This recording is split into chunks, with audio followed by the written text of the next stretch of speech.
Mis 4 hijos se sentaron frente a mí en la sala que yo misma construí ladrillo por ladrillo junto a su padre, y sin mirarme a los ojos, Roberto, el mayor, soltó la sentencia. Mamá, conseguimos un hogar de ancianas.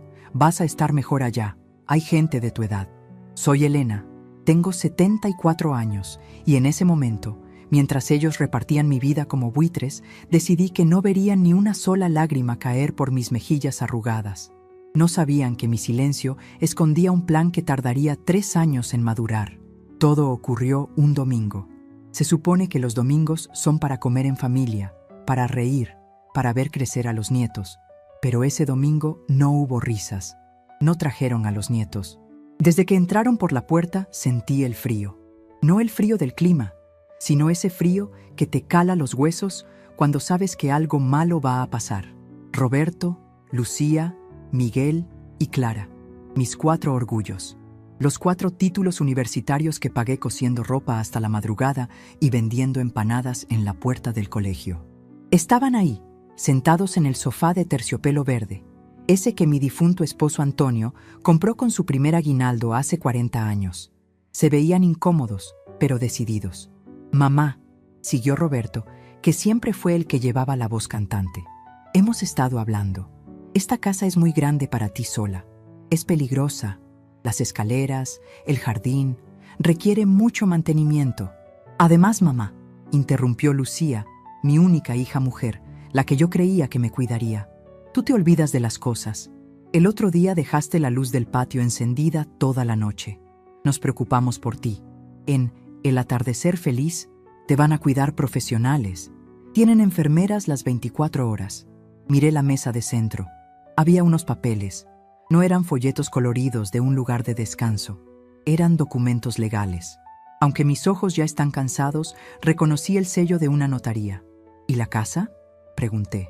Mi voz salió firme, más firme de lo que yo misma esperaba. No temblé. Miguel, el tercero, se acomodó las gafas, nervioso. Él siempre fue el más débil de carácter, el que seguía a los demás. Bueno, mamá, la casa no se puede quedar sola. Se deteriora. Pensamos que lo mejor es venderla. El dinero servirá para pagar tu estancia en el hogar. Es un lugar caro, mamá, de primera categoría.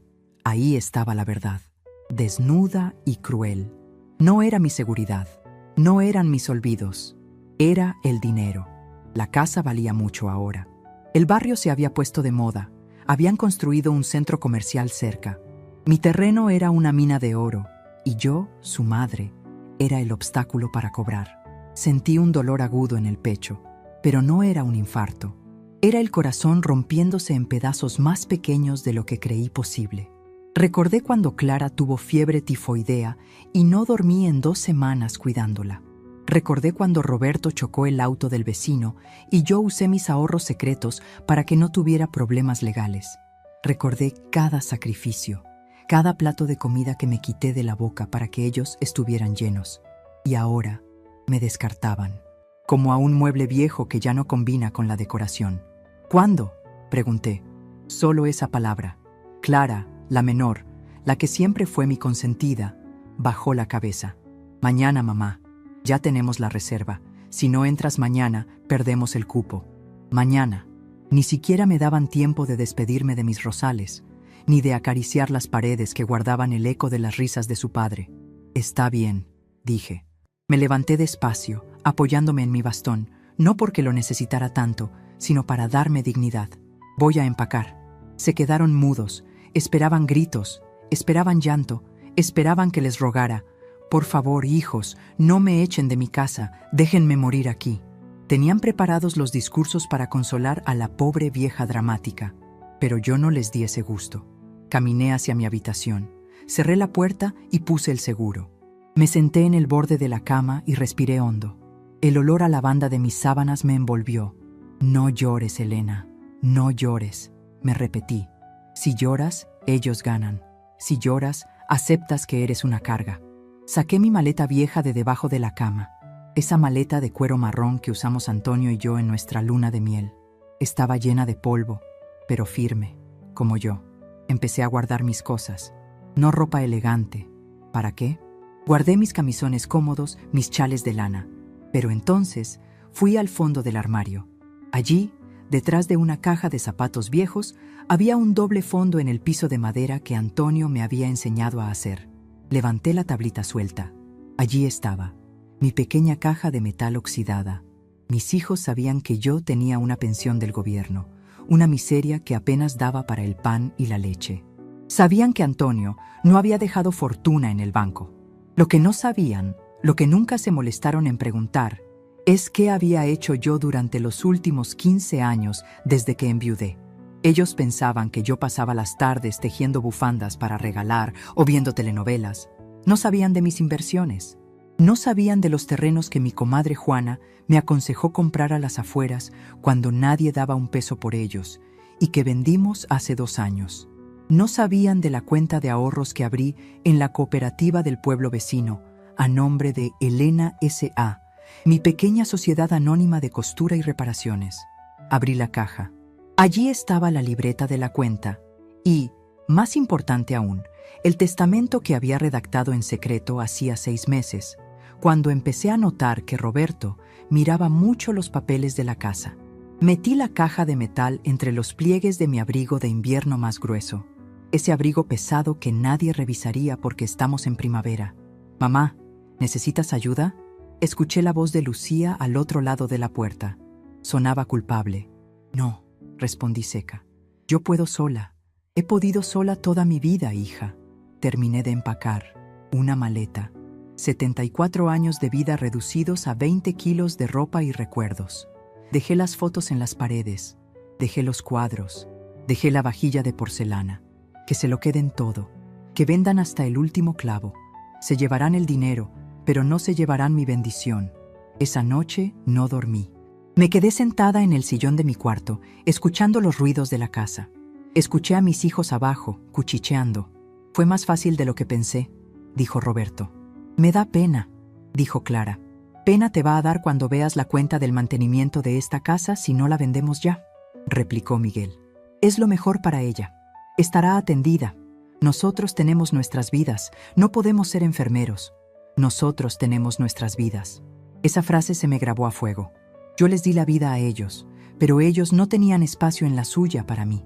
A la mañana siguiente, el desayuno fue silencioso. Me tomé mi café negro, sin azúcar, amargo como el momento. Subimos al coche de Roberto. Yo iba atrás, en medio de Lucía y Clara. Me agarraban las manos como si me consolaran. Yo dejé mis manos muertas, frías. No les apreté los dedos de vuelta. El viaje duró 40 minutos. Nos alejamos de la ciudad, hacia una zona que yo no conocía bien. Llegamos a un edificio grande, pintado de un color crema triste. Residencia geriátrica El Atardecer Feliz. El nombre parecía una broma de mal gusto. Bajamos. Roberto sacó mi maleta.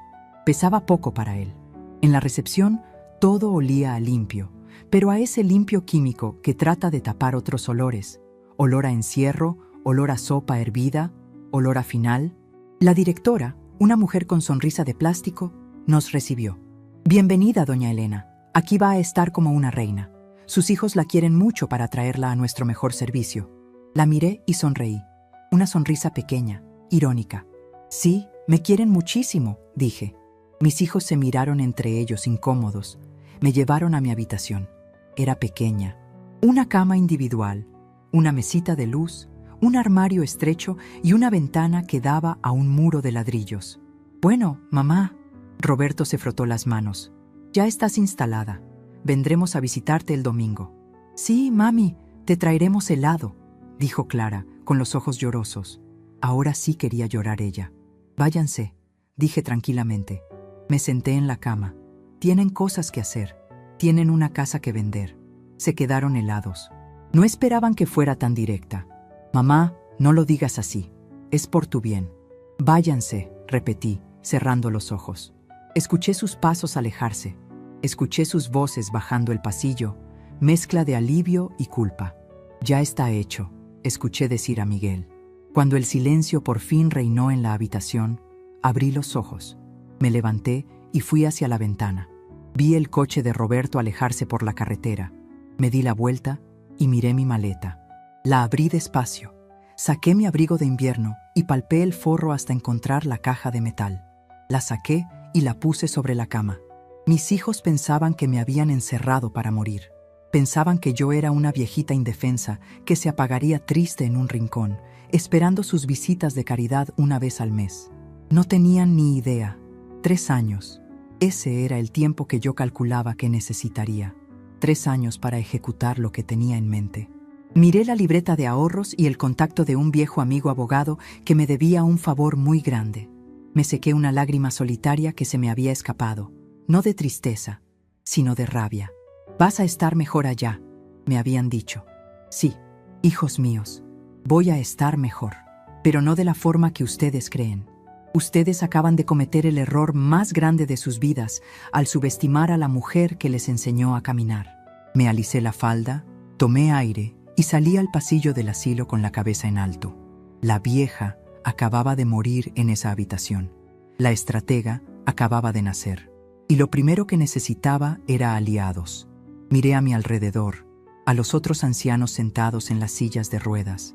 Vi miradas perdidas, pero también vi, en una esquina, a una mujer que leía el periódico con una lupa y a un señor que jugaba ajedrez solo. Sonreí. Ahí estaba mi ejército. Lo que mis hijos no sabían es que no me habían enviado a una prisión. Me habían enviado a mi cuartel general. La primera noche, en El atardecer feliz, no dormí.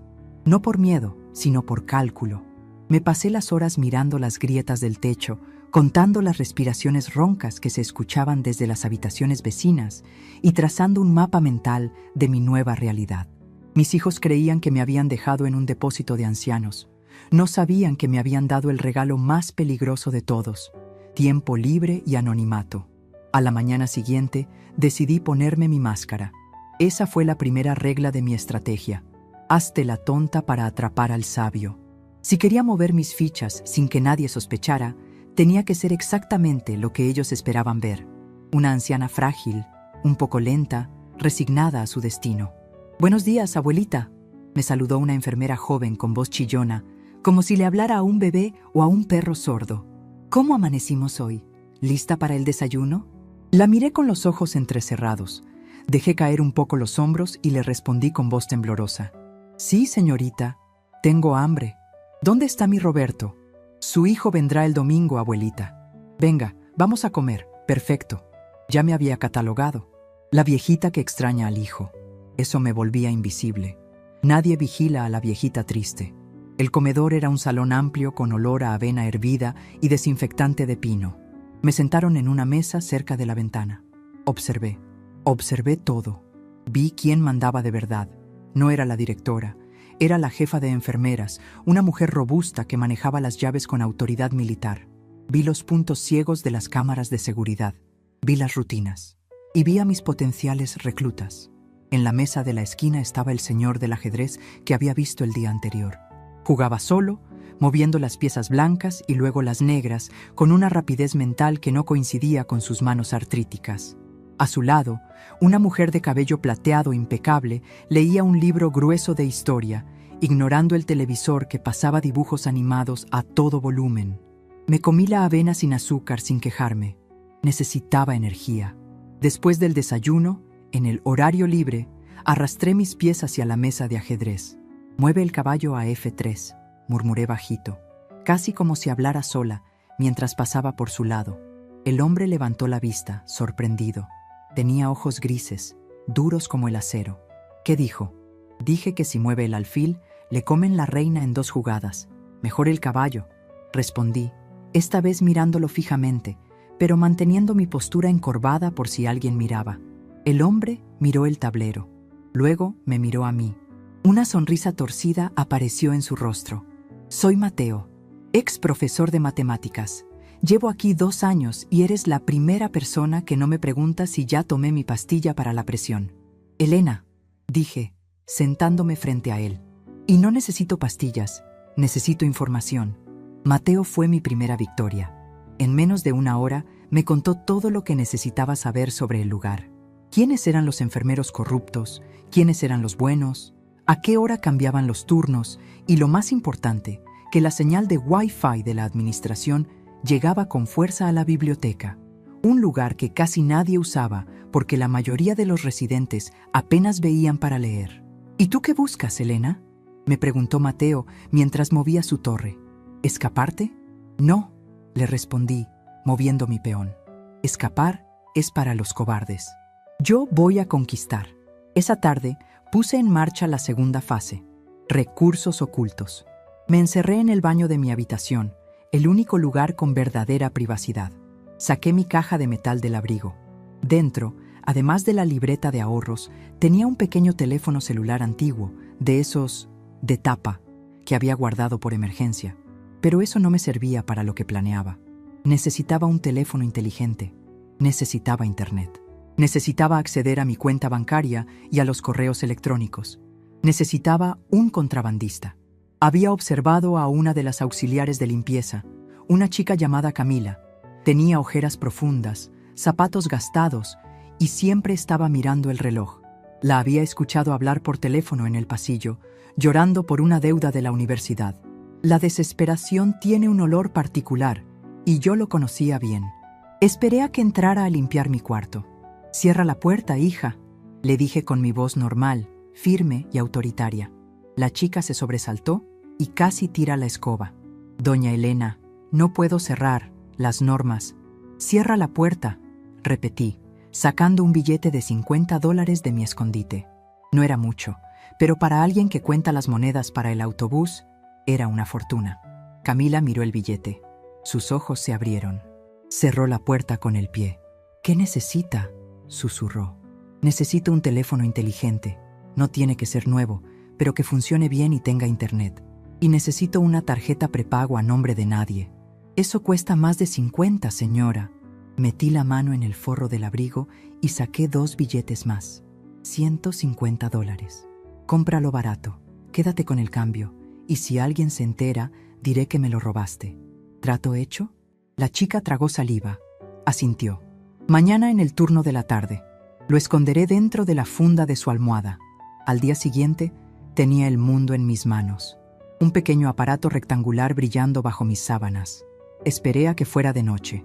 Con las manos temblorosas, no por la edad, sino por la adrenalina, configuré el teléfono. Entré a la página del banco. Mis dedos teclearon la contraseña que llevaba memorizada años. Cuando la pantalla cargó el saldo, solté el aire que no sabía que estaba reteniendo. Ahí estaba, el fruto de 15 años de comprar terrenos baldíos que nadie quería, de arreglarlos, de esperar a que la ciudad creciera y venderlos al triple. El fruto de mis pequeños negocios de préstamos en la feria del pueblo. La cifra tenía 6 ceros. No era millonaria de yates y mansiones, pero tenía suficiente dinero para comprar este asilo si me daba la gana. Y mis hijos se estaban peleando por vender una casa que valía una fracción de lo que yo tenía guardado aquí. La ironía me hizo soltar una risa seca en la oscuridad. Me habían encerrado para robarme las migajas, sin saber que yo era la dueña de la panadería entera. Pero entonces hice algo que me dolió. Busqué en los portales inmobiliarios y la encontré. Mi casa, mi refugio. Se vende casa amplia, terreno grande, ideal para demolición y construcción de edificio. El precio, Dios mío, el precio. Roberto la estaba rematando. La estaba vendiendo por un 30% menos de su valor real para deshacerse de ella rápido. Quería el dinero ya. Seguramente tenía deudas de juego o de negocios fallidos que yo desconocía. Sentí una punzada de furia caliente subirme por el cuello. Esa casa la construyó su padre con sus manos. Esos ladrillos tenían nuestro sudor. Y él la vendía como terreno para demolición. Iban a tirar abajo mis rosales. Iban a destruir el porche donde les enseñé a leer. Mis dedos se crisparon sobre el teléfono. Quería llamar a Roberto y gritarle. Quería decirle que era un inútil, que no tenía derecho. Quería salir de allí, ir a la notaría y detener todo. Pero me detuve. Respiré. 1, 2, 3. La venganza se sirve fría, Elena, me dije. Si lo detienes ahora, sabrán que tienes poder.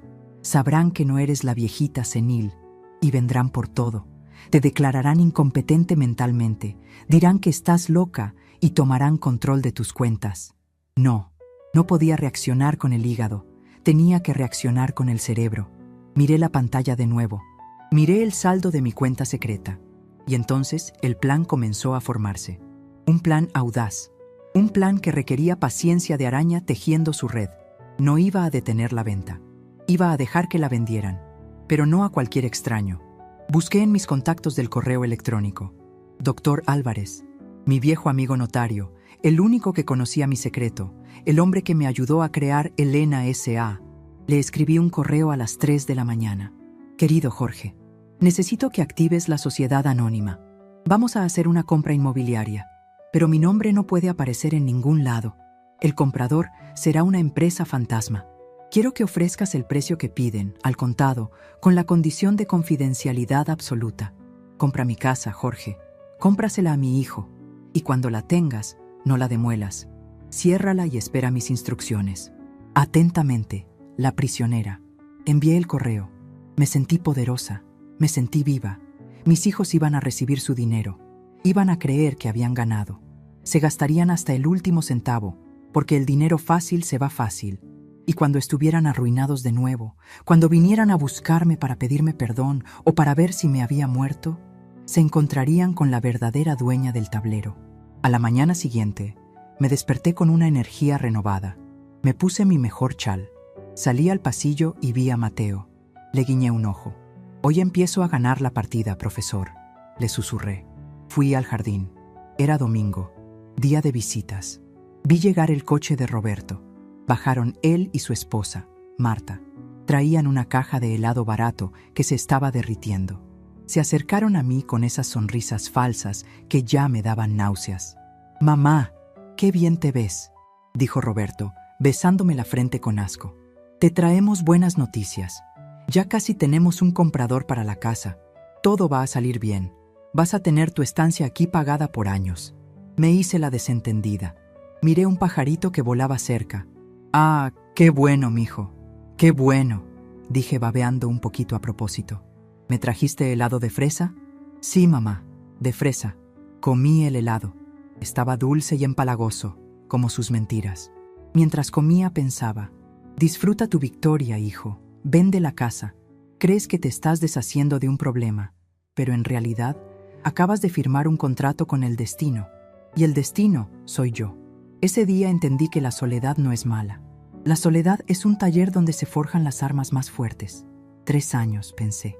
3 años les voy a dar para que se confíen, para que gasten, para que vivan su mentira. Mientras tanto, yo, desde mi silla de ruedas y con mi teléfono escondido, iba a construir un imperio. No solo iba a recuperar mi casa, iba a asegurarme de que, el día que saliera por esa puerta, no saldría como una anciana desamparada, sino como la matriarca a la que tendrían que besarle los pies. Miré a Roberto alejarse, hablando por celular, seguramente gastándose ya la comisión de la venta en su mente. «Pobre diablo», murmuré para mí misma. Me di la vuelta y entré al asilo. Tenía trabajo que hacer, tenía inversiones que revisar, tenía una red que tejer. Mi vida no había terminado. A los 74 años apenas estaba empezando la mejor parte. La firma de la venta de mi casa ocurrió un martes lluvioso, apenas 2 semanas después de que me internaran.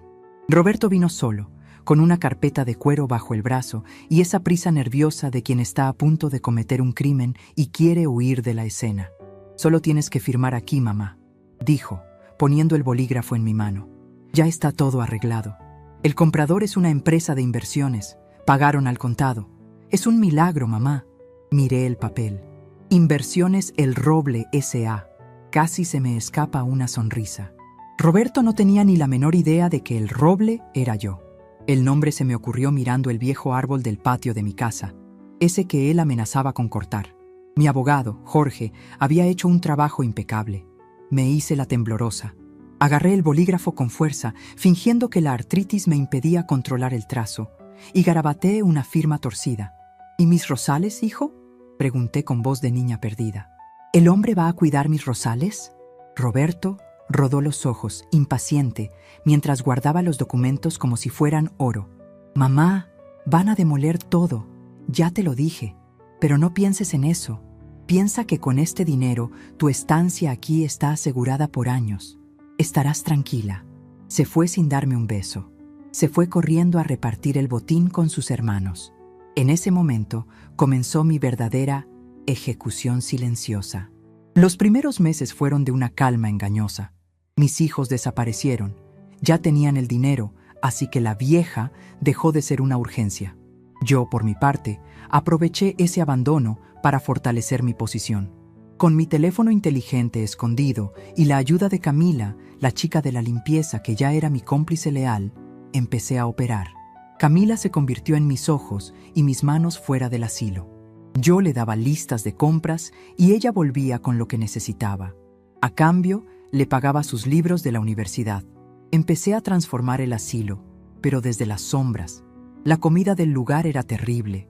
Sopa aguada y carne dura. Un día, hablé con el proveedor de alimentos que llegaba en una camioneta vieja. Me acerqué a la reja del patio trasero cuando descargaba. «Oiga, joven», le dije, «¿cuánto cuesta traer fruta fresca y carne de primera calidad?» El hombre se rió. «Señora, la administración solo paga por lo más barato». «Yo no soy la administración», le respondí, pasándole un sobre por entre los barrotes. «Aquí hay $1000 en efectivo. Quiero que la próxima entrega traiga manzanas rojas, pollo fresco y leche entera. Y si alguien pregunta, usted dice que fue un error de promoción de su empresa. Si lo hace bien, habrá un sobre así cada mes». El hombre abrió los ojos como platos, contó los billetes y asintió. Esa semana, el comedor del Atardecer Feliz se llenó de aromas que no sentíamos hacía años. Vi a Mateo comerse una manzana con un placer que me rompió el alma. La directora se paseaba confundida, creyendo que el proveedor se había vuelto loco, pero no dijo nada para no perder la promoción. Mis compañeros sonreían. Tenían color en las mejillas. Y nadie, absolutamente nadie, sabía que la viejita de la mesa 4 era la que pagaba el banquete. Esa era mi primera victoria. El poder no es que te aplaudan. El poder es cambiar la realidad sin que nadie sepa que fuiste tú. Mientras tanto, mis hijos vivían su luna de miel con el dinero de mi casa. Gracias a las redes sociales, que aprendí a usar con tutoriales en YouTube, por las noches, podía ver todo. Roberto se compró una camioneta enorme, de esas 4x4 que nunca pisarían barro, solo el asfalto de la ciudad. Publicaba fotos con puros y botellas de whisky caro. El éxito se construye trabajando. Ponía en la descripción. Me reí sola en mi cama. ¿Trabajando? Trabajando estaba yo, hijo, tejiendo la red donde vas a caer. Lucía, mi hija la vanidosa, se operó la nariz y se fue de viaje a Europa. Veía sus fotos en la Torre Eiffel, brindando con champán. Se veía feliz. Se había olvidado de que su madre no tenía champú decente en el baño del asilo, hasta que yo misma me lo compré clandestinamente. Miguel, el seguidor, invirtió su parte en un negocio de criptomonedas que le recomendó un amigo. Pobre iluso. Yo, una anciana de 74 años, sabía más de finanzas leyendo el periódico que él creyendo en gurús de internet. Clara era la única que no publicaba nada. A veces me llamaba, culposa, rápida. «Hola, mami. ¿Cómo estás? Perdona que no vaya, es que los niños tienen mucha tarea». «No te preocupes, hijita», le decía yo. «Yo estoy bien aquí, comiendo manzanas. Pasó el primer año». Y entonces, como yo había predicho, la fiesta se acabó. El dinero fácil tiene una maldición. Como no costó sudor, se evapora como el agua en el asfalto caliente. Empecé a notar los cambios en el segundo año. Roberto llegó un domingo, después de 6 meses sin visitarme. La camioneta nueva tenía un golpe en el parachoques sin arreglar. Él estaba más gordo, más calvo y olía a tabaco rancio. «Hola, mamá». Se sentó pesadamente.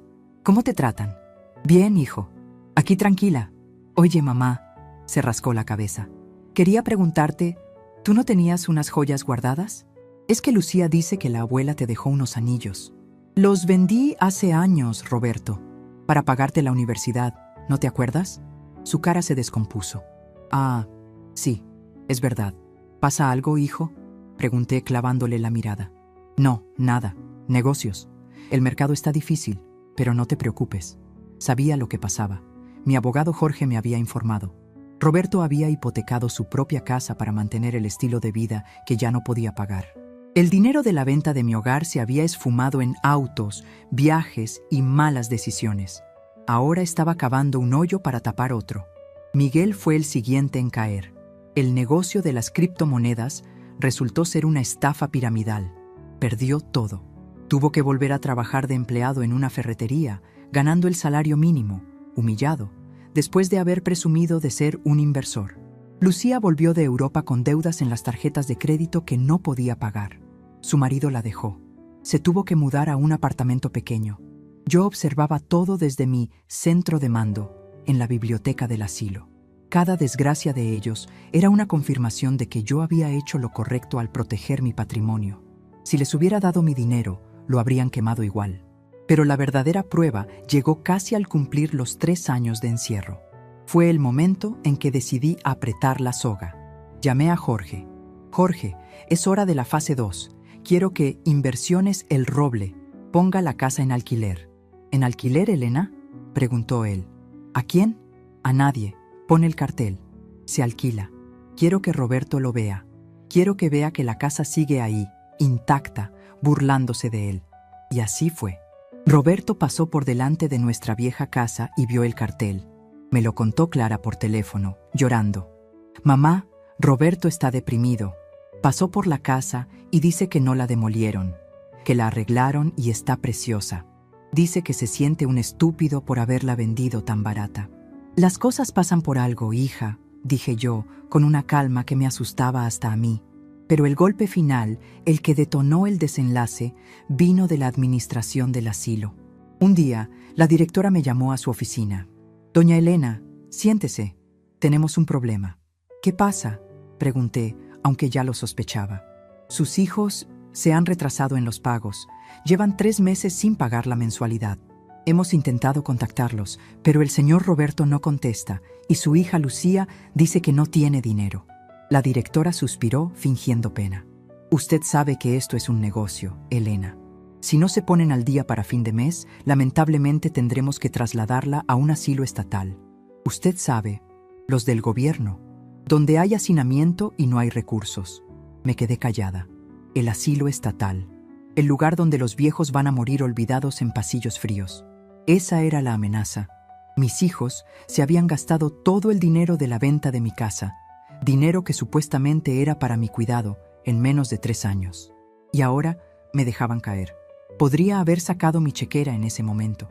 Podría haberle tirado un fajo de billetes a la directora y decirle, compro este lugar. Pero no, todavía no. Necesitaba ver sus caras. Necesitaba que me lo dijeran a los ojos. Llámelos, le dije a la directora.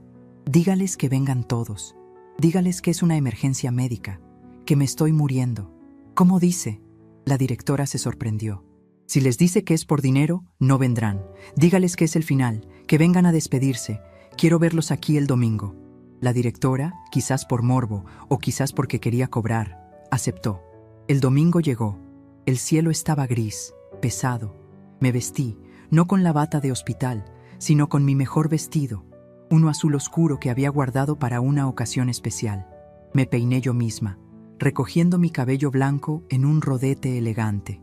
Me puse un poco de lápiz labial. Me senté en mi silla de ruedas, aunque podía caminar perfectamente, en el centro de la sala de visitas. Quería que me vieran frágil, pero digna. Llegaron los 4. Roberto venía con la misma ropa que la última vez, pero más sucia. Lucía no traía maquillaje y se le notaban las raíces oscuras en el pelo teñido. Miguel miraba al suelo. Clara tenía los ojos rojos. Entraron corriendo, pensando que me encontraban en el lecho de muerte. Cuando me vieron sentada, maquillada y serena, se frenaron en seco. «Mamá, nos dijeron que estabas grave», dijo Roberto, respirando agitado. «Estoy grave, hijo», respondí con voz suave. Gravemente decepcionada. Se miraron entre ellos. La directora entró detrás de ellos con una carpeta en la mano. «Señores», dijo la mujer, «los cité aquí porque la situación es insostenible. Deben 3 meses. Si no pagan hoy la deuda y dejan un depósito, su madre sale mañana hacia el refugio municipal». El silencio que siguió fue tan denso que se podía cortar con un cuchillo. Roberto se desplomó en una silla. «No tenemos el dinero», murmuró. Fue apenas un susurro. «¿Qué?», pregunté yo, fingiendo sordera. «¿Qué dijiste, Roberto?». Él levantó la cabeza. Tenía lágrimas en los ojos. pero eran lágrimas de un hombre derrotado por su propia estupidez, no por amor. «¡Que no tenemos el dinero, mamá!», gritó, golpeando la mesa. «Se acabó. Todo. El negocio salió mal, las inversiones fallaron. No tenemos nada». «¿Y el dinero de mi casa?», pregunté implacable. «¿Los $200,000? Se fueron, mamá. La vida es cara. Tú no entiendes». Miré a Lucía. «¿Y tú, hija?». Yo estoy en bancarrota, mamá. Lo siento». Miré a Miguel y a Clara. Negaron con la cabeza. Así que me enderecé en la silla, apoyando las manos en los reposabrazos. Me echaron de mi casa, la vendieron, se gastaron el dinero en 3 años. Y ahora me van a tirar a la calle. ¿Es eso? «No es a la calle, mamá», dijo Miguel. «El refugio del Estado no es tan malo». «Cállate». Mi voz resonó como un trueno en la sala. Los otros ancianos se giraron a mirar. Hasta la directora dio un paso atrás. Me levanté de la silla de ruedas. Despacio, firme, sin bastón. Me paré frente a mis 4 hijos. Parecía que yo había crecido 2 metros y ellos se habían encogido hasta ser niños asustados. «Ustedes creen que yo soy una carga», dije mirándolos uno por uno. «Creen que soy una vieja inútil que solo sirve para firmar papeles». Metí la mano en mi bolso. No saqué un pañuelo. Saqué mi teléfono inteligente, lo desbloqueé y abrí la aplicación del banco. Le di la vuelta a la pantalla y se la puse en la cara a Roberto. «Lee la cifra, Roberto. Léela en voz alta». Roberto entrecerró los ojos. Se ajustó las gafas.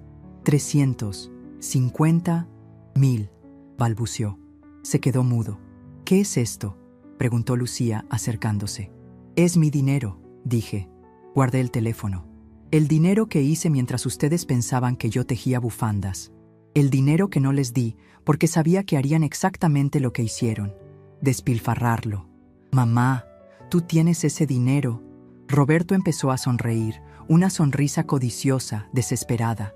«Mamá, eso nos salva. Podemos pagar el asilo. Podemos recuperar cosas». «¿Nos salva?», solté una carcajada fría. «No, Roberto, esto me salva a mí». Caminé hacia la directora. «¿Cuánto se debe?». $3,500, doña Elena. Saqué mi chequera. Escribí el cheque ahí mismo, de pie, sin que me temblara el pulso. Lo arranqué y se lo di. «Aquí está». Y cobré 1 año por adelantado. «Quiero la suite principal, la que tiene balcón al jardín.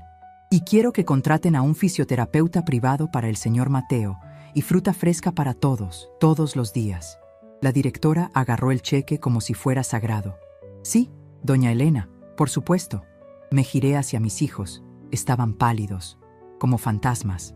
«Mamá», dijo Clara, «¿por qué no nos dijiste?». «Porque necesitaba saber cuánto valía yo para ustedes. Y ya lo sé. Valgo lo que dura una herencia.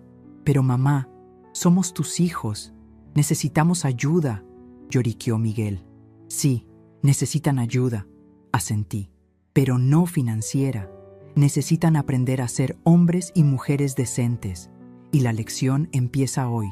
Me acerqué a Roberto y le dije en voz baja, pero lo suficientemente clara para que todos oyeran el secreto final, el golpe de gracia.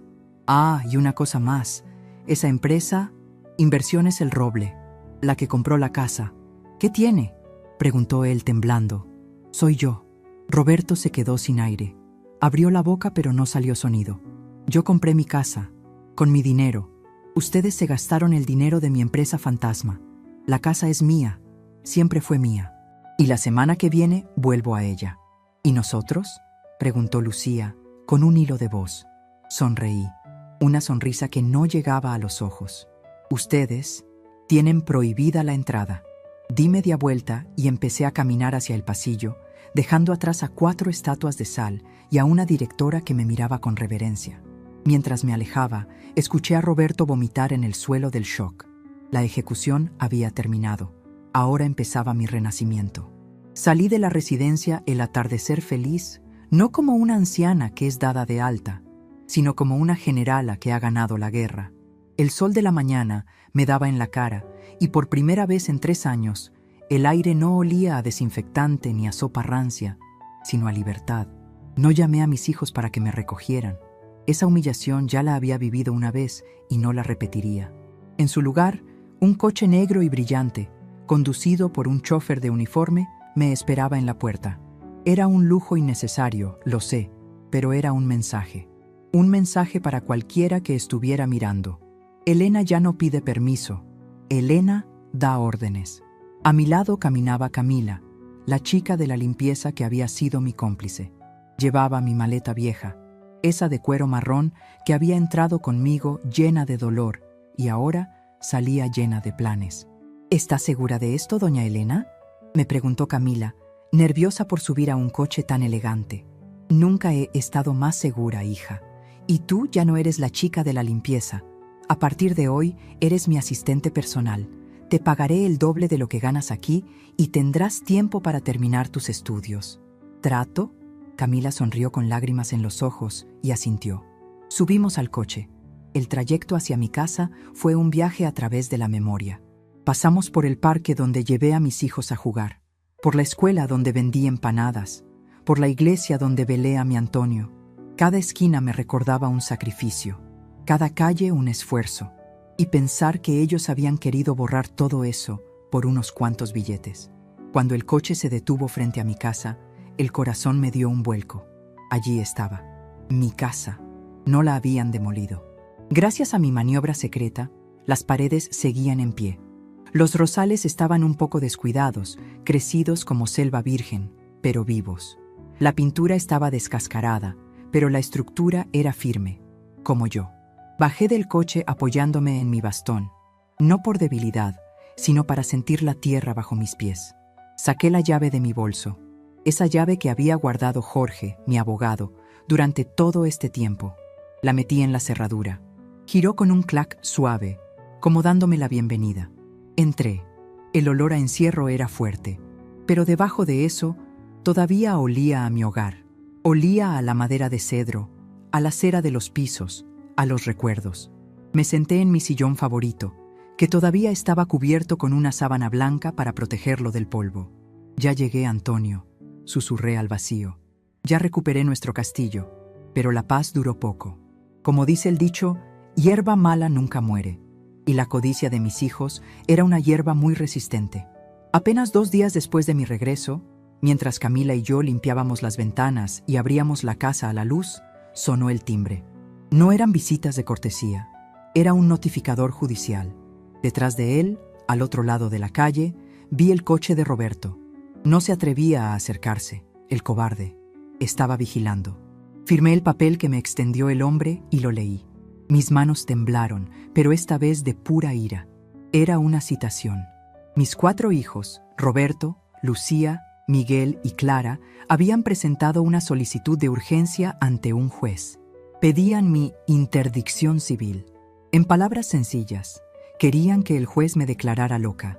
El documento alegaba que yo padecía demencia senil avanzada, que gastaba dinero de forma irracional, que me inventaba empresas fantasmas y que representaba un peligro para mí misma y para mi patrimonio. Pedían tomar el control inmediato de mis cuentas y de la propiedad, alegando que la compra de la casa había sido un acto de delirio. Sentí un fuego subirme por el estómago. No les bastó con echarme, no les bastó con gastarse mi dinero. Ahora querían robarme mi mente, querían quitarme mi dignidad y mi derecho a decidir, solo para poner sus manos sucias sobre lo que me quedaba.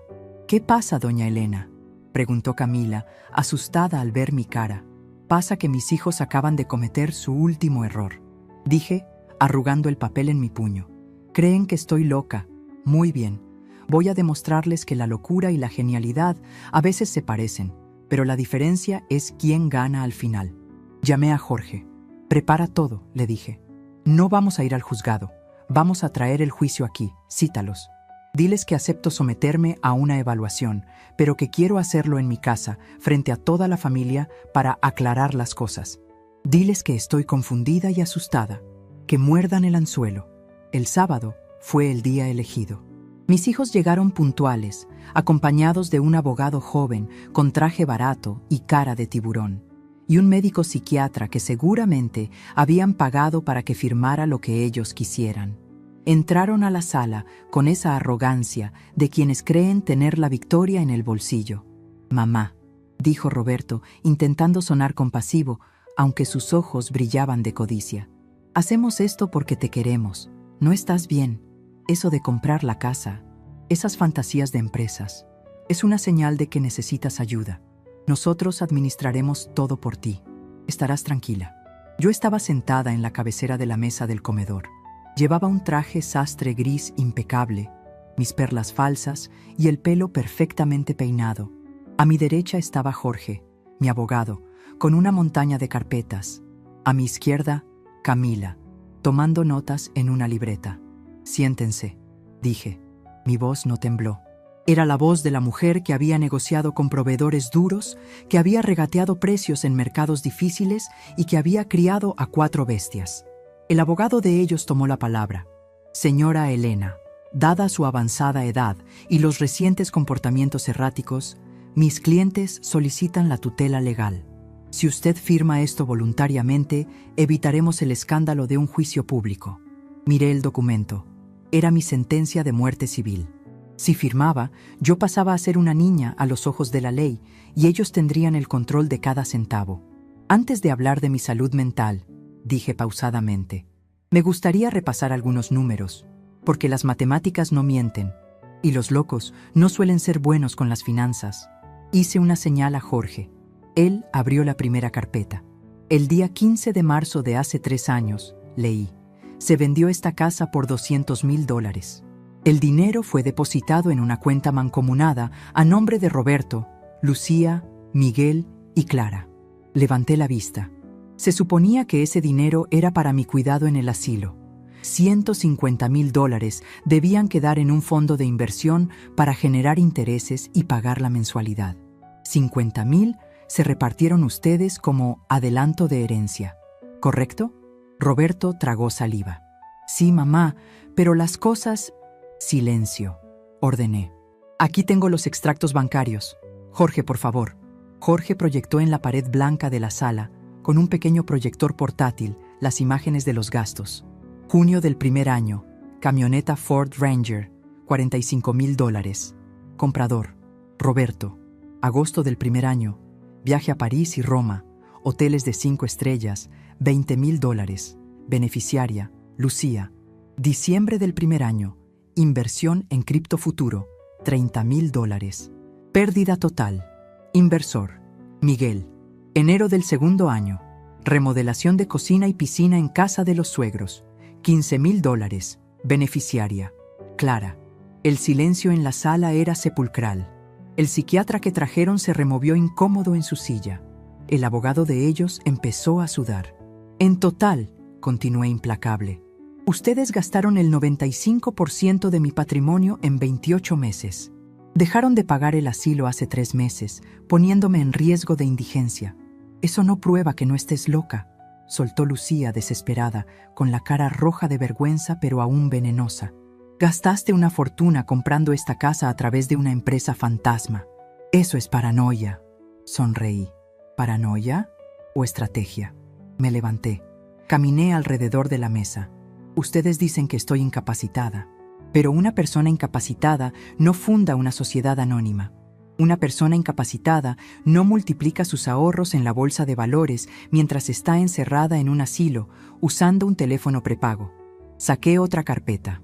Aquí están mis declaraciones de impuestos de los últimos 3 años a nombre de Elena S.A. He generado una ganancia neta de $80,000 solo con inversiones en bienes raíces y préstamos privados, todo gestionado desde mi habitación número 14. Me detuve frente al médico psiquiatra. Doctor, ¿usted diría que una persona capaz de generar un 20% de rentabilidad anual en sus inversiones mientras sus hijos llevan sus propias vidas a la bancarrota sufre de demencia? El médico se ajustó las gafas, miró los papeles que Jorge le extendía y luego miró a mis hijos. Señores, dijo el médico, cerrando su maletín, me parece que aquí no hay ningún caso clínico. Esta mujer está más lúcida que todos nosotros juntos. Yo no voy a prestar mi firma para esto. Con permiso. El médico salió casi corriendo. El abogado de mis hijos se quedó pálido. Esto cambia las cosas, balbuceó el abogado. Quizás podamos llegar a un acuerdo extrajudicial. No hay acuerdo, dije yo, volviendo a mi sitio. Ahora viene la parte que más me gusta. La revelación completa. Fui hacia la ventana y abrí las cortinas de par en par. Miren afuera. Roberto se acercó con miedo. Afuera, en la acera, no estaba vacío. Había gente. Estaba doña Juana, mi comadre. Estaba el panadero. Estaba el cura de la parroquia. Estaban mis antiguos vecinos. Eran al menos 20 personas. Todos sabían lo que pasaba.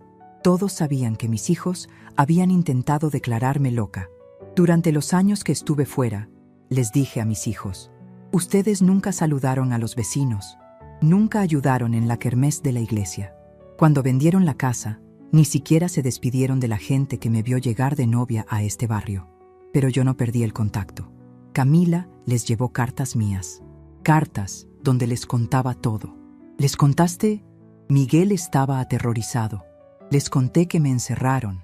Les conté que me robaron. Y ahora, ellos están ahí afuera como testigos. Si ustedes intentan llevar esto a un juez, si intentan poner un solo dedo sobre mi patrimonio, cada persona de este barrio testificará contra ustedes. Testificarán sobre el abandono, sobre la negligencia. Y con las pruebas financieras que tengo, no solo perderán el juicio, irán a la cárcel por fraude y abuso de adulto mayor. La palabra cárcel flotó en el aire como una piedra pesada.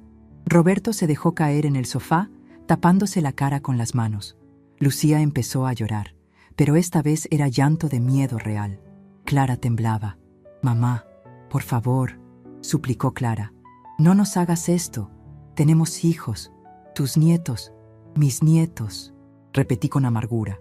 Esos nietos a los que no trajeron a verme en 3 años porque la abuela huele a viejo o porque el asilo deprime. No usen a los niños como escudo. A ellos los protegeré yo, pero de ustedes y de sus malos ejemplos. Me acerqué a ellos. Los miré desde arriba sintiéndome gigante. Tienen 2 opciones. Levanté un dedo. Opción 1. Siguen con esta farsa legal. Yo los denuncio penalmente. Les quito lo poco que les queda y me aseguro de que sus nombres salgan en los periódicos como los hijos ingratos que intentaron estafar a su madre. Levanté el segundo dedo. Opción 2. Renuncian ahora mismo a cualquier reclamo sobre mis bienes. Firman este documento que redactó Jorge, donde reconocen que yo estoy en plena facultad de mis actos y donde se comprometen a devolver cada centavo que malgastaron en cuotas mensuales durante el resto de sus vidas laborales. «Eso es imposible», gritó Roberto. «Tardaríamos 20 años en pagarte. Entonces más vale que empiecen a buscar trabajo mañana mismo». Le respondí fría como el hielo, porque si fallan una sola cuota, ejecuto la deuda y les embargo hasta los zapatos. Se quedaron mudos. Se miraron entre ellos buscando una salida, pero no la había. Yo había cerrado todas las puertas. Había tejido la red perfecta. Uno por uno, con las manos temblorosas y la cabeza baja, firmaron. El sonido de la pluma rasgando el papel fue la música más dulce que había escuchado en años. Era el sonido de la justicia. Cuando terminaron, Jorge recogió los documentos. «Muy bien, todo en orden. ¿Podemos irnos?», preguntó Miguel, con voz de niño regañado. «Sí», dije. «Váyanse. Y no vuelvan hasta que yo los llame. Y eso puede tardar mucho tiempo». Salieron de mi casa arrastrando los pies, derrotados, humillados por una anciana de 74 años que solo tenía una maleta y una mente afilada. Al salir, tuvieron que pasar por el pasillo de la vergüenza. Mis vecinos los miraron en silencio, con los brazos cruzados, juzgándolos. Vi a Roberto bajar la cabeza para no cruzar miradas. Cerré la puerta. El silencio volvió a la casa. Pero esta vez no era un silencio de soledad, era un silencio de paz. Me giré hacia Camila y Jorge. «Bueno», dije, alisándome la falda. «¿Quién quiere café? Tenemos mucho que celebrar y mucho trabajo que hacer». Elena S.A. apenas está empezando a operar de verdad, pero mientras servía el café, una idea cruzó mi mente. Mis hijos habían firmado, sí. Estaban neutralizados, sí. Pero la herida en mi corazón seguía abierta. El dinero no compra el amor y la justicia no siempre cura el dolor de una madre. Sabía que el último capítulo de esta historia no podía ser solo sobre dinero y venganza. Tenía que ser sobre legado. Tenía que hacer algo que transformara todo este dolor en algo hermoso, algo que mis hijos jamás entenderían, pero que el mundo nunca olvidaría. Me acerqué a la ventana y miré mi jardín. Camila, llamé. Mañana llama al arquitecto. ¿Al arquitecto, doña Elena? ¿Va a remodelar la casa para usted? No, sonreí. Y por primera vez fue una sonrisa genuina, llena de luz. Voy a remodelar la casa, pero no será solo para mí. Voy a convertir esta casa en algo que Roberto y los demás jamás imaginaron. Voy a darles donde más les duele. Voy a gastar mi fortuna en ayudar a quienes sí lo merecen. La venganza había terminado. Ahora comenzaba la revolución. 6 meses después del juicio en mi comedor, mi casa ya no era la misma. Si pasabas por la calle Los Olivos, ya no veías esa casona silenciosa con las cortinas cerradas donde vivía la viuda solitaria. No, ahora veías vida. Veías la puerta abierta de par en par. Escuchabas música de boleros flotando en el aire y olías a pan recién horneado mezclado con café fuerte. Ese aroma que te abraza el alma. Mis hijos pensaron que yo quería la casa para encerrarme a morir con mis recuerdos. Cuán equivocados estaban. La soledad es mala consejera y yo ya había tenido suficiente de ella en el asilo. La transformación comenzó la misma semana que ellos firmaron su deuda. Camila, le dije a mi fiel asistente, que ahora vestía trajes de ejecutiva y caminaba con la seguridad de quien sabe que tiene el futuro asegurado. Quiero tirar la pared de la sala y el comedor. Quiero un espacio grande y quiero rampas en la entrada, no escaleras, baños amplios. Quiero luz. ¿Va a hacer fiestas, doña Elena?, preguntó ella riendo. Mejor que eso, hija. Vamos a fundar una familia. La familia que yo elijo, no la que me impuso la sangre. Gasté una buena parte de mis ahorros en la remodelación. No me dolió ni un centavo. Cada ladrillo nuevo era una bofetada al egoísmo de mis hijos. Pero la verdadera inversión no fue en cemento, fue en gente. Fui personalmente a la residencia El Atardecer Feliz. Entré caminando con mis zapatos de tacón bajo sin pedir permiso. La directora, la misma que me quiso echar por falta de pago, se puso pálida al verme. Doña Elena, ¿a qué debemos el honor?, tartamudeó. Vengo a hacer un retiro, le dije seca, pero no de dinero. Vengo a llevarme a mis amigos. Fui a la sala de juegos. Ahí estaba Mateo, mi profesor de ajedrez, mirando el tablero solo. Cuando me vio, se le iluminaron los ojos grises. ¿Jaque mate?, preguntó sonriendo. Jaque mate a la soledad, Mateo, le respondí. Haz tu maleta. Te vienes a vivir a mi casa. He contratado a un cocinero y necesitamos a alguien que organice la biblioteca. Te pago con techo, comida de primera y dignidad. ¿Aceptas? El viejo profesor lloró. Lloró como un niño. No solo me llevé a Mateo, me llevé a doña Rosa, la que leía historia y a quien sus hijos visitaban una vez al año. Me llevé a don Luis, el jardinero retirado que se moría de tristeza mirando muros de cemento. Me llevé a 5 abuelos olvidados, que todavía tenían mucha vida en las venas, pero a quienes el mundo había descartado. Mi casa se convirtió en la residencia El Roble, pero no era un asilo, era una cooperativa. Aquí nadie nos trataba como bebés, aquí cada uno tenía una función. Luis se encargaba del jardín. Mis rosales nunca estuvieron más hermosos. Rosa organizaba tardes de lectura para los niños del barrio. Mateo daba clases de matemáticas a los nietos de los vecinos. Sí, los vecinos volvieron a entrar a mi casa. ¿Y yo? Yo era la directora de orquesta. Y entonces empezó la parte de la justicia poética. El primer día de cada mes, puntuales como un reloj suizo, llegaban mis 4 hijos. No venían juntos. La vergüenza no les permitía mirarse a la cara entre ellos. Venían a pagar su cuota, la devolución de lo que me robaron. El primero en llegar ese mes de noviembre fue Roberto. Se veía acabado. Había tenido que vender su camioneta 4x4 y ahora manejaba un auto pequeño y viejo. Trabajaba doble turno en una oficina contable, haciendo el trabajo sucio que antes despreciaba. Entró a mi despacho, mi antigua sala de costura, ahora convertida en oficina. Aquí está el depósito, mamá, dijo, poniendo el comprobante sobre mi escritorio de caoba. Ni siquiera me miró a los ojos. Gracias, Roberto. Siéntate un momento. Él se sentó, incómodo. Escuchaba las risas que venían del jardín. ¿Quiénes son?, Preguntó con un tono de envidia que no pudo disimular. Es mi familia, Roberto. Nosotros somos tu familia, mamá. Me quité las gafas y lo miré con esa profundidad que solo dan los años. La familia, hijo mío, no es la que lleva tu apellido. La familia es la que te cuida cuando tienes fiebre, la que te escucha sin mirar el reloj, la que no te pone precio.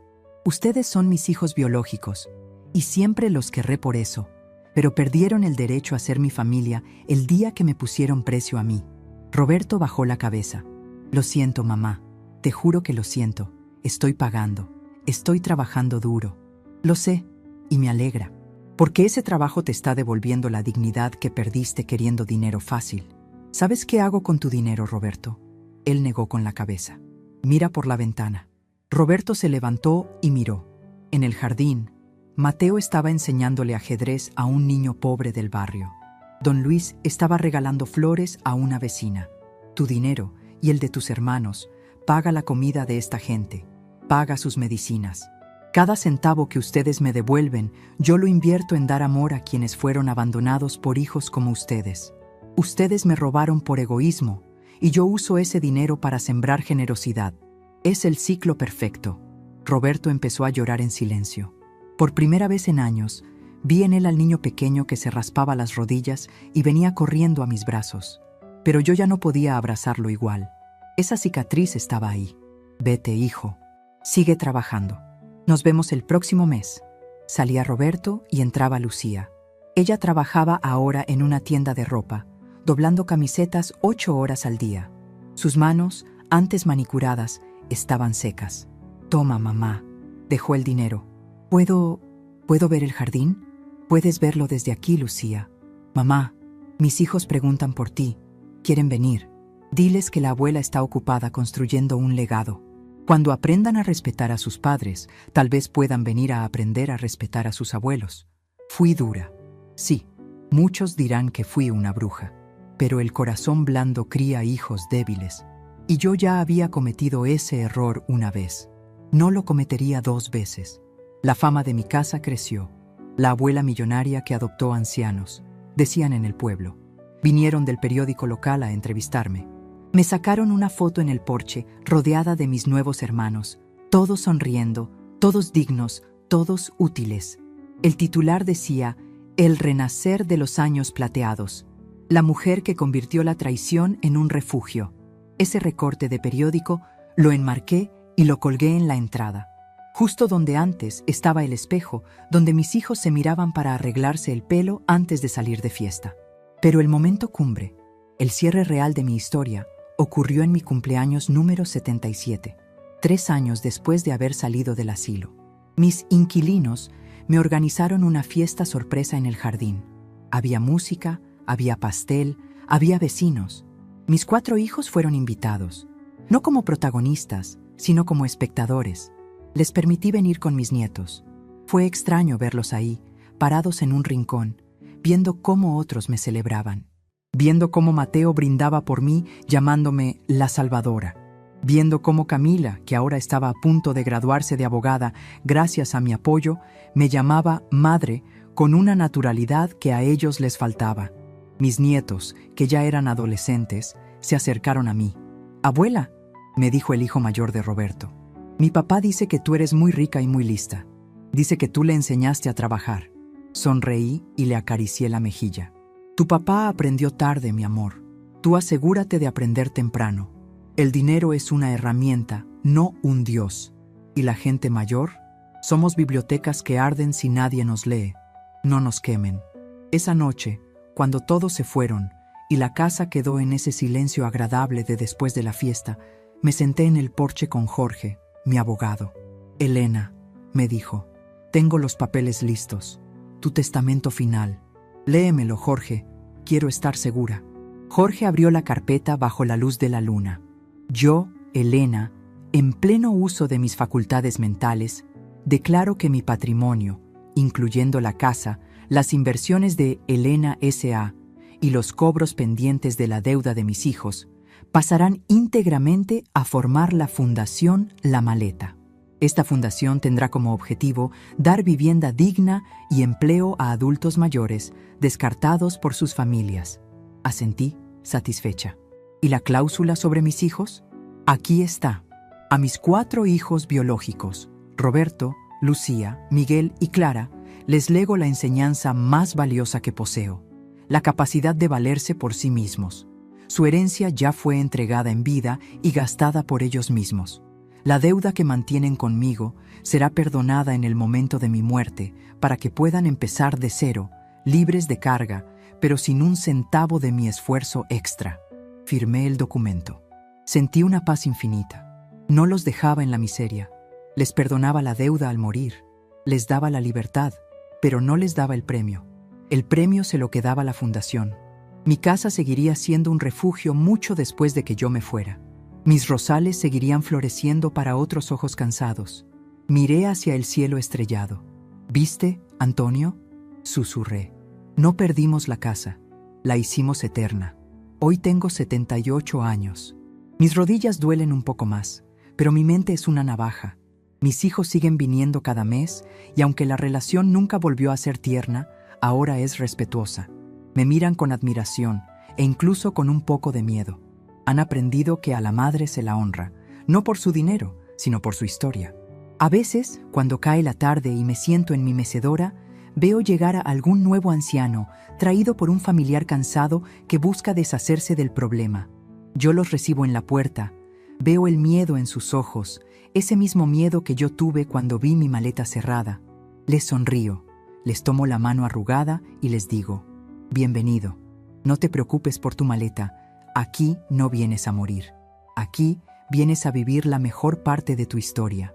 Pero primero, cuéntame, ¿qué sabes hacer que nadie ha valorado? Y así, mientras el sol se pone pintando el cielo de naranja sobre mi casa recuperada, sé que he ganado. No solo recuperé mi vida, creé un mundo donde ser viejo no es un castigo, sino un privilegio. Mi maleta vieja de cuero sigue ahí, guardada en el armario, pero ya no está llena de ropa. Está vacía, porque todo lo que tenía para dar ya lo he entregado al mundo.